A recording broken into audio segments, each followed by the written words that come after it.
Aquí tenemos un carro, ¿ves? Sin llanta. El hecho de que esté sin llanta no quiere decir que deja de ser un auto. Se clasifica como un auto. Aquí vemos una bicicleta. La bicicleta, el hecho de que esté sin llanta no quiere decir que no sea una bicicleta. Entonces, como son las reglas de los artículos incompletos, entonces, ¿qué sucede? Me los clasifica. ¿Estamos de acuerdo? Entonces, los desmontados generalmente se presentan así. ¿Por qué? Por cuestiones de el embalaje. No es lo mismo meter 100 bicicletas armadas en un contenedor que meter 100 cajas con bicicletas desarmadas. Generalmente vienen en unas cajas rectangulares, así que es por cuestión de espacio. Así que siempre y cuando tengan las características y tengan todas las piezas allí, se clasifica como el artículo armado. En el artículo incompleto, aquí también tenemos por lo menos estos que están aquí se llaman esbozos. Esto lo meten en los moldes y le inyectan aire caliente, súper caliente, y agarran la forma del molde. ¿Ven? Aquí está incompleto porque no está terminado, pero aquí ya pasa al artículo ya completo. La regla 2B son artículos mezclados y compuestos. Mezclado y compuesto, ¿cómo? ¿Por qué? Porque tienen otros tipos de funciones. En este caso tenemos un horno con reloj microondas, un microondas con reloj incorporado. ¿Estamos de acuerdo? Entonces está el horno microondas y está el reloj eléctrico. ¿Cómo yo lo pondría? ¿Como reloj? Funciona más como un microondas. Definitivamente nadie se va a poner un microondas en la mano para ver la hora. ¿Estamos de acuerdo? Sí. Entonces, este es un artículo compuesto con reloj y tengo el microondas. Y tengo artículos mezclados, tengo un ejemplo aquí, un medicamento. Tiene 1% de principio activo y 99% de materia inerte. ¿Quién le da el carácter esencial a esto? Para que sea un medicamento. El principio activo. Exactamente, el principio activo. Este es lo que me dicen si es un medicamento o no. Este es un claro ejemplo de que no siempre el que tiene mayor porcentaje es el que mata, sino es quien le da la función. Aquí tenemos otro ejemplo de mercancía compuesta. Aquí tengo unos tapones que tienen diferentes tipos de cubiertas, plástico, metal, tengo plástico de madera, del mismo material. Pero ¿quién le da la función? ¿La tapa o esta parte de aquí? Es esta parte, ¿verdad? O sea que no importa esto que está acá arriba, sino la que le da función es esta parte aquí del corcho, que es lo que va a tapar.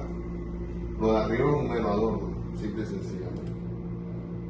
Tengo otro ejemplo aquí, como un producto mezclado, mezcla de aceite vegetal 80% soja y 20% palma. Tengo tres posibles ubicaciones: 1507 aceite de soya, 1511 aceite de palma y 1517 mezcla preparación alimenticia. Si esto es una mezcla, ¿dónde lo debo ubicar? Dentro de las tres posibles ubicaciones. Mezcla para preparación alimenticia. Mezclas. Si no existiera esta partida de mezcla, entonces vamos por el de mayor porcentaje, que en este caso sería 80% soja y sería aquí. Pero como existe una partida para la mezcla, no tengo nada que mirar acá, nos vamos directamente a la mezcla.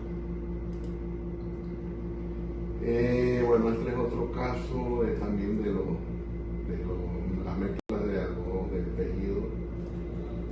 Vamos a ver la regla 3. En la regla 3 se habla por la partida más específica. Siempre va a haber una partida más específica que otra. Una que me da el nombre propio o se refiere a un artículo específicamente. Ahí tenemos que tomar en cuenta que existen dos tipos de partidas, las generales y las específicas. ¿Cuáles son las generales? ¿Dónde van las demás? Las demás de las demás de las demás. ¿De acuerdo? Entonces tenemos como ejemplo aquí, tengo aquí neumático para bicicleta. Entonces tengo 40-11-50 neumático tipo en bicicleta y 87-14 parches de sensores de vehículo a partir de 8711 a 8713. Esto en realidad es una parte de bicicleta, pero ¿dónde está más específico? ¿Aquí o acá? En la de arriba. Entonces prevalece la más específica. Igual acá abajo tengo asientos para aeronave, 940110 asientos tipo usado en aeronave, y tengo el 8807 parte del aparato del 8801 8802. Entonces, ¿dónde está más específico? No, siento de tipo Aquí ven. ¿Estamos de acuerdo?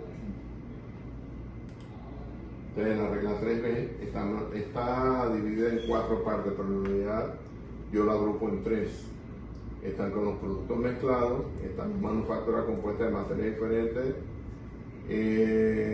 y están los surtidos, que es donde vemos por qué es el carácter esencial. Entonces, ¿qué son los surtidos? Son manufactura continua por la unión de artículos diferentes de juegos surtidos acondicionados para la venta. ¿Qué es lo que es el carácter esencial? Y esto está en las notas explicativas. ¿Carga un USB? No. Bueno, encargo un USB, les paso las notas explicativas. Pues igual 4.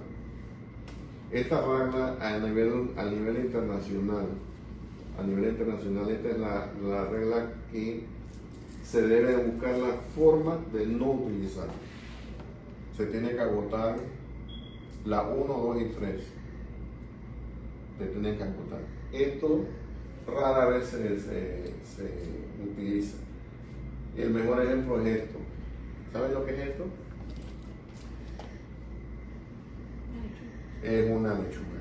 Pero esa es una lechuga que está hecha especialmente para fumar. Este es como un reemplazo de los cigarrillos. El tabaco, saben que los dos principios, las dos defensas más importantes de la hoja del tabaco es la nicotina y el alquitrán.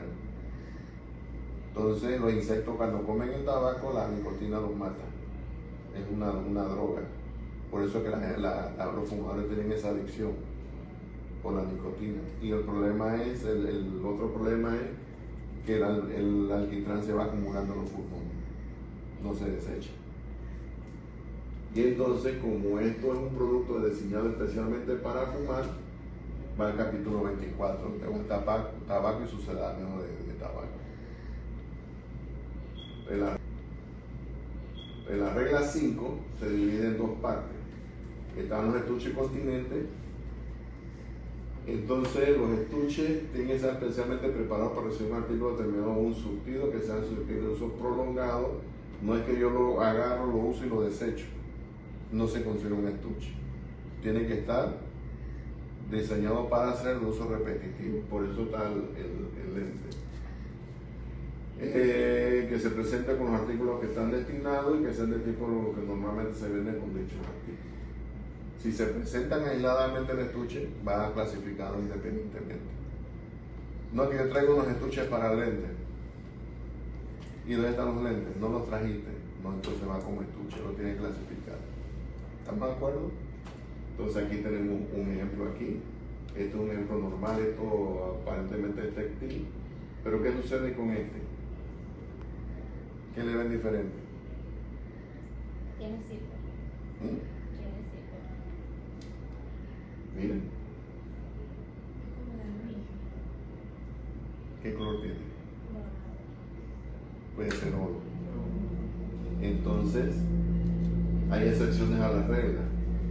Si esto es oro, esto que está en oro, y viene con los lentes, yo no puedo clasificar con los lentes, porque el estuche es más valioso que los lentes.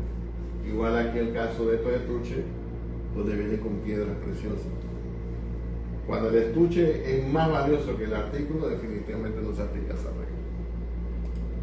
En la 5B son los envases, están divididos en dos, los que son normalmente utilizados para la mercancía que contiene. Vemos las cajetas, vemos las bomboneras, estos envases metálicos y envases plásticos. todo esto se desecha. Lo vendiste y esto tú lo usas para, antes usaba esto para guardar chicha. Y esto lo usaban las abuelitas para meter todo lo que era costura. Esto lo usan para hacer basurero, para hacer barbacoa. Y esto actualmente lo usan para recoger. Entonces están los que están de utilización repetida, como los cilindros y este tipo de envases. Si están viendo, tienen un diseño especializado. O sea, esto definitivamente yo lo voy a reutilizar. Entonces, cuando es así, se clasifica el envase aparte y el contenido aparte. Son dos incisos que hay que aplicarle diferentes. ¿Comprende?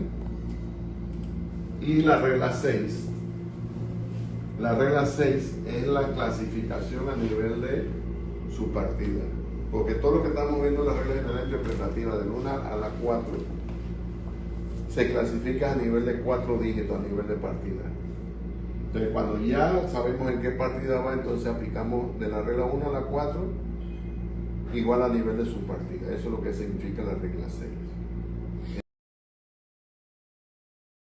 ¿Por qué existen las RGI dentro del sistema armonizado? Es que para eso existen, para poder tener las herramientas para poder determinar la clasificación de la mercancía.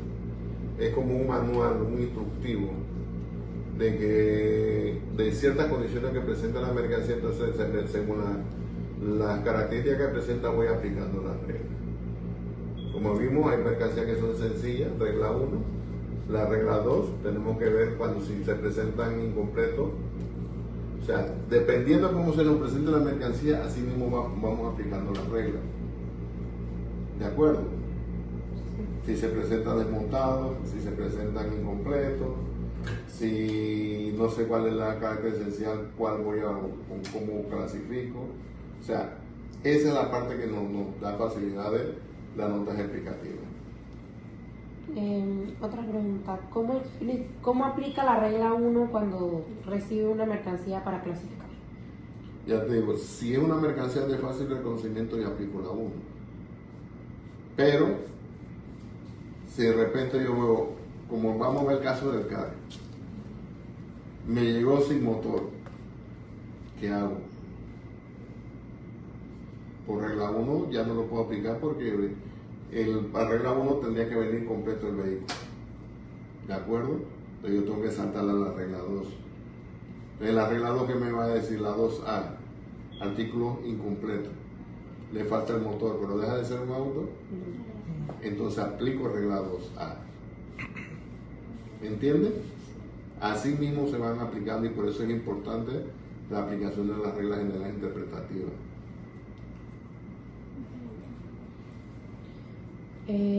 Otra pregunta, ¿ha tenido algún caso en el que la regla 4 haya sido necesaria para clasificar una mercancía? Bueno, vimos el caso de la lechuga, que es para que no es comestible, es para fumar. Entonces tenemos que determinar para qué se usa. Por eso que siempre es importante eso, las 3 preguntas. ¿Qué es la mercancía? ¿Para qué sirve? ¿Y de qué está hecho? O sea, son 3 preguntas básicas, que es lo primero que te tienes que hacer para entonces empezar a hacer el estudio merceológico y aplicar las reglas generales interpretativas. Hay muy pocos casos que se usa regla 4, muy poco, porque hay que agotar de la 1 a la 3. Como ya última pregunta, ¿qué consejo le daría a los futuros profesionales en aduanas sobre el uso de las reglas generales interpretativas y la evaluación? Esto es como manejar en bicicleta.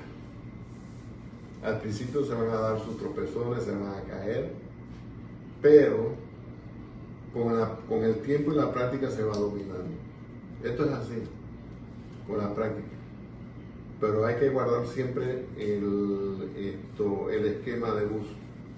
Hay que ser conciso, hay que leer todo, porque a veces uno de los grandes problemas es que nada más se lea hasta cierto punto. Y entonces no terminamos de leer la oración. Y por eso que a veces se cometen muchos errores. Como en el caso, le voy a poner un caso aquí, que todavía está dando vueltas, este que está aquí. Si se ponen a ver, esto lo conocen, ¿verdad? Sí. Esto es a base de... No es a base de queso. Juan, se le puede decir. Harina de maíz con sabor a queso. Entonces yo tengo los demás abreboca de maíz con o sin sabor a queso.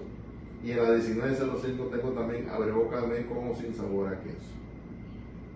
Dicen lo mismo, ¿sí o no? Sí. Sí. Pero ¿cómo yo sé dónde va este? Entonces, si leemos producto a base de cereal tenido por plano tostado, hasta ahí leo. Y si leo hasta ahí, ¿dónde va a clasificarlo? Lo pongo acá.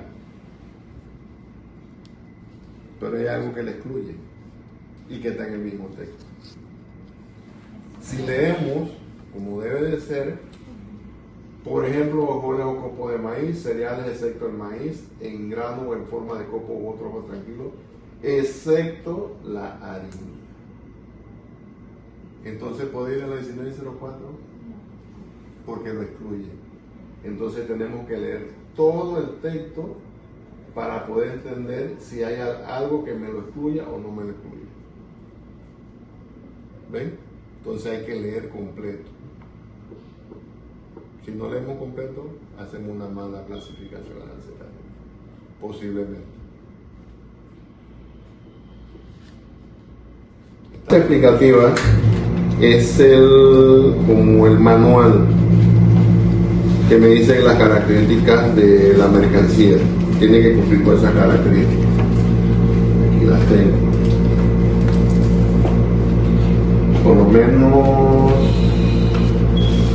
aquí un caso que estamos viendo una discrepancia, que son estas bebidas a base que contienen café o que contienen extracto, y que nosotros tenemos que saber si tienen que cumplir. Por lo menos aquí, los extractos de esencia y concentrado de café pueden estar preparados a partir de verdadero café, incluso descafeinado, o a partir de una mezcla en cualquier proporción de verdadero café o de sucedáneo del café. Por lo menos lo que es mocachino y ese poco de bebidas de café que te preparan en la cafetería. Entonces nosotros verificamos si cumple con esa característica. Esto me dice las características que tiene que cumplir la mercancía para ser clasificadas ahí. Eso es lo que son las notas explicativas. Y definitivamente tenemos que consultarlas para poder entonces entender si va bien clasificado o está mal clasificado. Y de ahí nos dice a dónde tiene que ir. Generalmente siempre hay unas letras chiquitas. Por el contrario, se excluyen de esta partida los sucedáneos café tostados que contengan café en cualquier proporción. 0901. O sea, me dice a dónde tengo que ir. Por eso que esto es importante. Sin esto, no pueden clasificar correctamente. Como ya se lo dije, hay mercancías que son de fácil reconocimiento y hay mercancías que son de difícil reconocimiento. Y en la medida de la complejidad, entonces usamos esto y así mismo vamos utilizando las reglas interpretativas.